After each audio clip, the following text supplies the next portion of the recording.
When the parents of the male lead came to the orphanage to adopt, they had a choice between the chatty, golden retriever energy female lead and the quiet, reserved me. They chose me. Suddenly, floating text, like a live stream chat, drifted across my vision. They picked the mute, fragile side character because she seems easier. Little do they know the heroine is the only one who can truly save the male lead. The male lead is actually a snake shifter. He was hurt by humans as a kid, so he became dark and withdrawn, doesn't even speak. This side character is useless. She tried to suck up to him, but the moment she saw his true form, she cried like a baby. Just wait. Once the parents return her for being defective, our cute, chatty heroine will take the stage. Snake? I am terrified of snakes. Urged by his parents, the male lead hugged me with a blank expression. I was trembling so hard I blurted out, and no. His eyes suddenly lit up. He put on a heartbroken act. Do you hate me too? Figures. Once people see what I really am, no one likes me. I squeezed my eyes shut and hugged him back, shaking. And no, I really like Big Brother. The floating chat exploded. Why isn't he acting all depressed and emo? OMG, the side character baby is so scared it's cute. She was literally frightened into speaking. The male lead has said more words in the last minute than in his entire life just to coax her into talking. When the prospective parents came to the orphanage, I was quietly massaging the director's back. At the director's signal, I poured 2 cups of hot tea and handed them over. Before they could speak, I shyly hid behind the director. The mom's eyes lit up. She started hitting the dad's shoulder excitedly. She's so good, so well behaved. This is exactly the daughter I imagined. The dad patted her hand soothingly. Okay,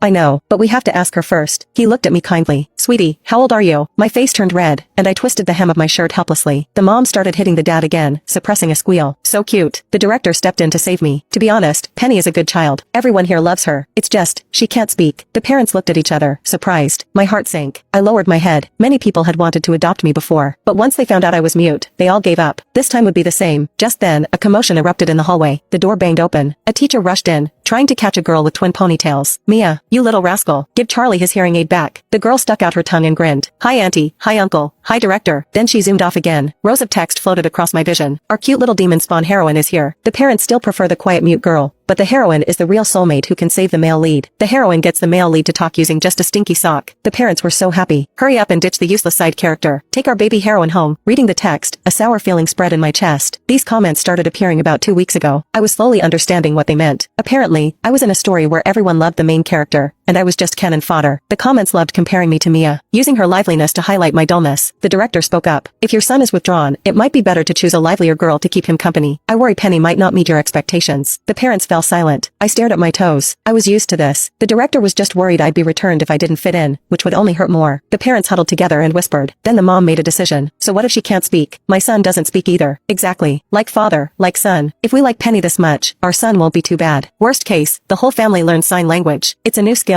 The director paused, a look of relief in his eyes. He bent down to look at me, smiling kindly. So, Penny, would you like to go home with this auntie and uncle? The parents looked nervous. I looked at